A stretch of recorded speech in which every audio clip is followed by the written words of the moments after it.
வருவேனான்னு நானே எப்படி சொல்ல முடியும்? இந்த பாட்டுல வேற யாரோ தான் நடிக்க வேண்டியதா இருந்தது. பட் அவர் வந்து அவருக்கு என்ன ரொம்ப வருஷமா தெரிஞ்சனால, நான் நெறைய பாடல்கள்ல சின்ன சின்ன கேமியோ ரோல்லாம் பண்ணியிருந்தேன். ஸோ இதுல வந்து நீங்க நடிங்க அப்டின்னாரு. பட் இத பார்த்ததுக்கப்புறமா நெறைய பேருங்க கேட்குறாங்க. அண்ட் நடுவுலயுமே அ சில அஸ்குமாருன்னு ஒரு சாங் ஒண்ணு செஞ்சேன். அதுல ஒரு சின்ன கேமியோ ஒண்ணு பண்ணியிருப்பேன். அதுலயுமே பார்த்து கேட்டாங்க. ஸோ ஒரு 2, 3 பேருங்க கேட்டுட்டு இருக்காங்க. என்ன பண்ணணும்னு தெரியல. ஆ நடிக்கணுமா வேணாமான்னு தெரியல.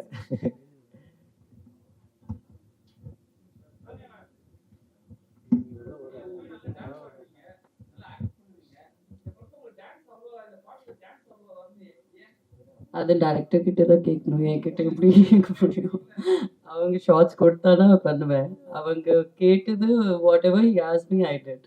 And I think you need to answer this and you have to ask the choreographer. இல்ல முடிஞ்ச வரைக்கும் எவ்வளோ நேச்சுரலா இருக்கணும் அப்படின்றது மெயின்டைன் பண்றது ஒண்ணு. ப்ளஸ் இது ரொம்ப நான் சொன்ன மாரி ரொம்ப ஸ்ட்ரெஸ் பண்ணி பண்ற விஷயமா வந்து எனக்கு தெரியல. இது வந்து ரொம்ப ஒரு ஒரு பியூட்டிஃபுல்லா ஒரு ப்ரீஸியா குழந்தைங்களுக்கு பிடிக்கிற மாரி பண்ணது. ஸோ அதனால ரொம்ப ஸ்வெட் போட்டு கெட் டு பெர்ஃபெக்ஷன் அப்படின்னு இல்லாம, அப்படி ஜஸ்ட் மேக்கிங் இட் கம்ஃபர்டபுள் 24 ஹவர்ஸ்ல ஷூட் பண்ணோம் அது. ஸோ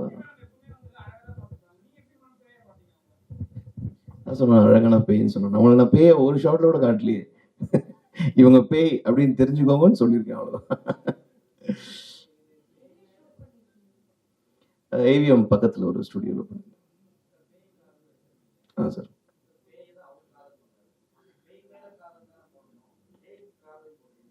இல்ல அது ஸ்கிரிப்ட் எழுதும்போது கூட டிஸ்கஸ் பண்ணிட்டு இருந்தோம். அவருக்கு பேய் பிடிச்சதா இல்ல பேய்க்கு அவருக்கு பிடிச்சதான்ற ஒரு கண்டென்ட் வந்து நாங்க பேசியிருக்கோம்.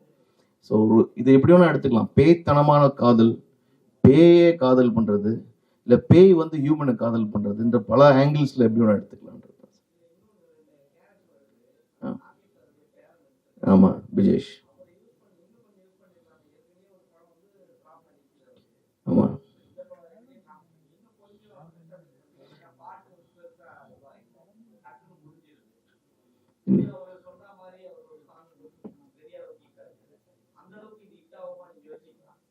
இல்ல கண்டிப்பா. இது இட்ஸ் டிஃப்ரெண்ட் அப்ரோச் தான். நீங்களே சொல்லிட்டீங்க சாங்கே 3 நிமிஷம் தான். 3 நிமிஷம் நிறைய பேர் ஸ்க்ரீன் ஷேர் பண்றாங்கல்ல. ஸோ அதுக்கேற்ற மாதிரி அப்படியே லிரிக்ஸ்ல பார்த்தீங்கன்னா அந்தந்த பேய் தான் ரொம்ப இம்பார்ட்டன்ட். எங்களை பொறுத்த வரைக்கும் இந்த பாட்டில் வந்து சூப்பர் ஸ்டார் வந்து பேய் தான். ஏன்னா நான் காமிச்சிருக்க பேய் எல்லாமே வந்து வேர்ல்ட் லெவல்ல இருக்கிற பேய்கள். ஸோ அதனால அவங்களுக்கு அறிமுகங்கள் தேவையில்லை. ஸோ நான் பேயும் காட்டணும், மற்றவங்களையும் காட்டணும். அதனால அப்படி இருந்தது.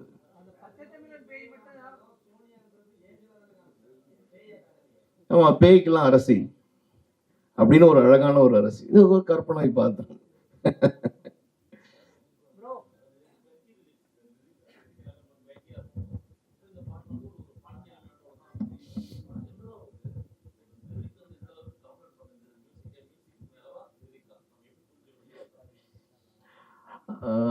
லிரிக் தான் ரொம்ப முக்கியம். ஏன்னா இது ரொம்ப ஒரு மெலடியான ஒரு பாட்டு கிடையாது இல்லையா?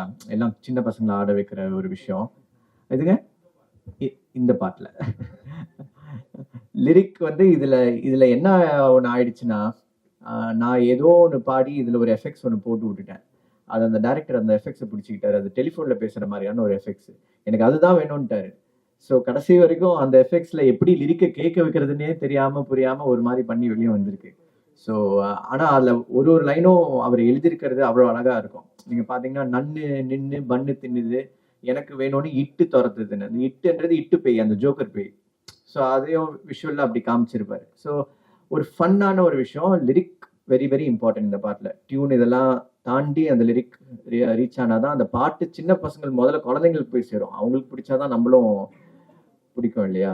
ஸோ இது ஒரு ரைம்ஸ் மாதிரினே வச்சுக்கலாம்.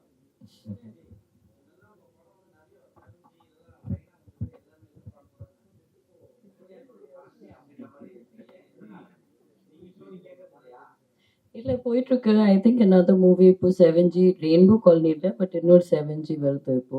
அது ஷூட் பண்ணியிருக்கோம். Last year I finished. அப்போ ஒரு தெலுங்கு மூவியும் ஃபினிஷ் பண்ணியிருக்கேன். இப்போ ஒரு மலையாளமும் ரிலீஸ் ஆயிடுது, behind. That should release in other, that is only Malayalam. Mostly they will do in Tamil also. So it's called Behind. That should also come, I think, May end, not May end, but by June or July release plan பண்றாங்க. and then the 7G is coming. So I think I have a couple of lineups.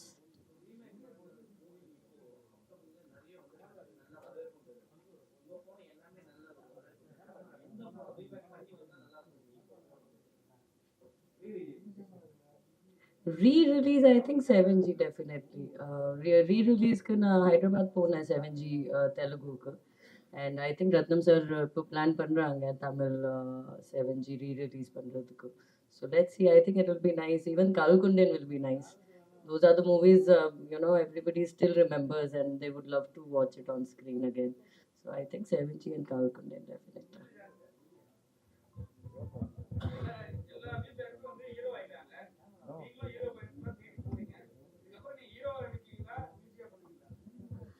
நீங்க produce பண்றீங்கன்னா நான் உடனே ஹீரோவா நடிக்கிறேன். பண்ண மாட்டேன்றாரு. இந்த மாதிரி குட்டியா ஒரு பாட்டு கொடுத்து முடிச்சிடுறாரு. இல்ல அப்படி இல்ல. எனக்கு ஆக்சுவலா ஆக்டிங்னா ரொம்ப பிடிக்கும்.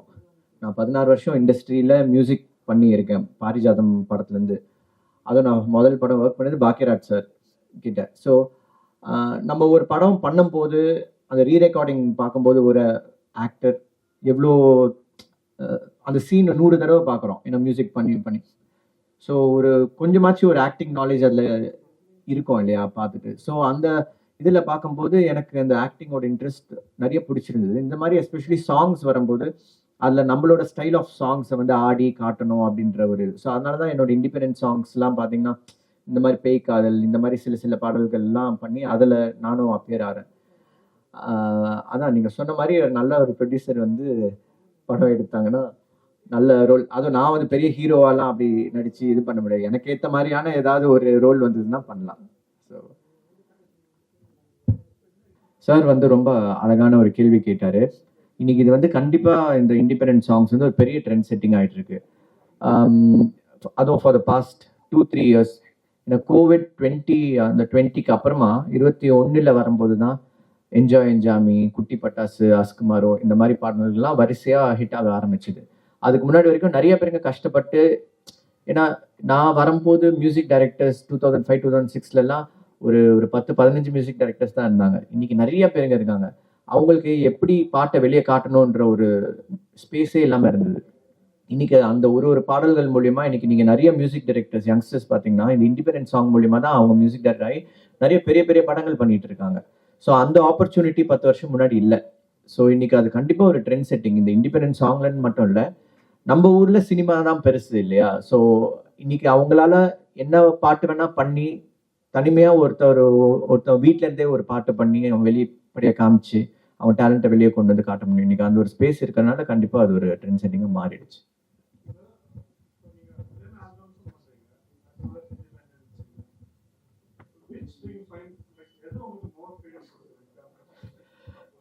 ஃப்ரீடம் கண்டிப்பா இண்டிபெண்டன்ட் சாங்ஸ். பிகாஸ் இது வந்து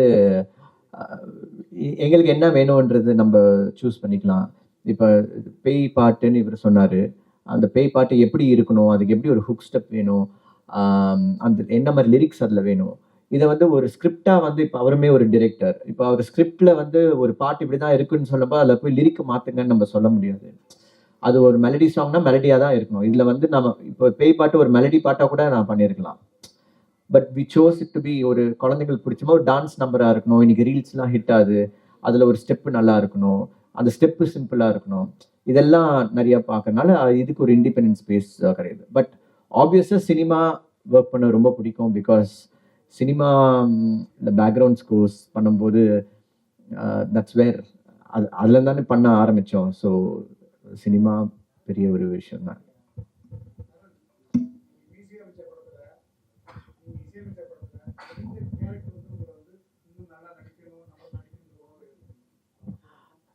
யார் நான் நடிக்கணும்னா நான் நடிக்கணும்னு அந்த மாதிரி எனக்கு தோணலை. பட் எனக்கு வந்து அப்படி தோணுனதோட நான் போடா போட்டின்னு ஒரு படம் ஒன்று பண்ணியிருப்பேன். சிம்பு சார் அதில் வந்து அவரோட போய் சோபனா கிட்ட வீட்டில் போய் திரும்பி போய் என் குழந்தைய இன்னொரு 10 குழந்தை பெத்துப்பேன்டி அப்படின்னு சொல்லி போய் பேசுவார். அந்த ஷாட் வந்து அவர் நடிச்சிருப்பார் ஒரே சிங்கிள் டேக்ல. ஒரு ஆர்டிஸ்டா அவர்கிட்ட வந்து எனக்கு தெரியும் அது எப்படி விக்னேஷ் சிவன் வந்து அவர்கிட்ட அந்த சீனை சிம்பிளா சொன்னாரு. பட் இவர் வந்து அது ஒரே டேக்ல நடிச்சு அதில் அழுதுட்டு அப்படியே திருப்பிட்டு போயிடுவாரு. ஸோ என்னடா இப்படி ஒரு பெர்ஃபார்மர், இந்த மாதிரி சில விஷயங்கள்லாம் நான் அந்த சீனுக்கு ஒரு ஒரு 20-30 தடவை நான் மியூசிக் பண்ணியிருப்பேன். ஸோ அந்த மியூசிக் பண்ணி அதை பார்க்கும்போது இப்படி ஒரு ஆர்டிஸ்ட் இருக்காரே நம்ம தமிழ் சினிமால, நம்மளும் ஏதாவது இந்த மாதிரி ஒன்று நடிக்கலாமா, அது அந்த மாதிரி இன்ஸ்பயர் பண்ணியிருக்கு. இவங்களோட பெட்டரா நடிக்கணும்னு எனக்கு அப்படி தோணுது இல்லை நான் பண்ண படங்கள்ல.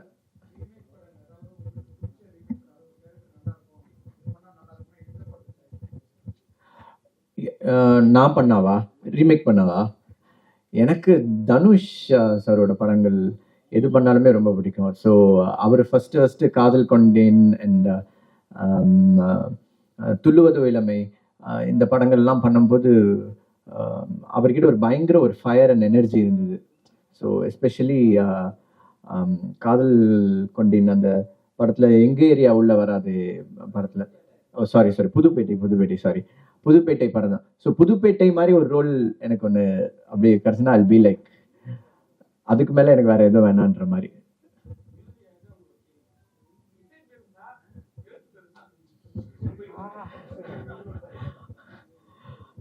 நான் வந்து எப்பவுமே ஃபர்ஸ்ட் எழுத்து பெருசாக தான் பார்ப்பேன்.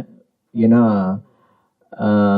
அந்த காலத்துலேருந்து என் அப்பா அம்மா கேட்ட பாடல்கள் எல்லாம் எம்எஸ்வி சார் நான் சொன்ன ஆடியோ கேசட்டில் போட்டு போட்டு கேட்கும்போது அந்த வார்த்தைகள் தான் அவங்கள பாட வச்சு இது பண்ணிட்டு இருக்கோம். ஸோ இன்னைக்கு ஸோ முதல்ல லிரிக்ஸ் ரொம்ப இம்பார்ட்டண்ட். பட் டியூனா ஒரு சாங்ல வந்து அந்த மெலடி வந்து ரொம்ப அழகா இருந்தால் தான் அந்த லிரிக்ஸ் அதில் அழகா உட்காரும். ஸோ சில பாடல்கள் வந்து நம்ம டியூனா உட்காந்து ரொம்ப அழகா கொடுத்தோம்னா அந்த லிரிக்ஸ் நம்ம எதுவுமே சொல்ல, இப்போ சுந்தரி கண்ணால் ஒரு செய்தியெல்லாம் வந்து அதுக்கு மேலே ஒரு டியூனோ ஒரு லிரிக்கும் கேட்க முடியாது இல்லையா, அந்த மாதிரி. ஸோ 2 பக்கமும் பண்ணலாம்.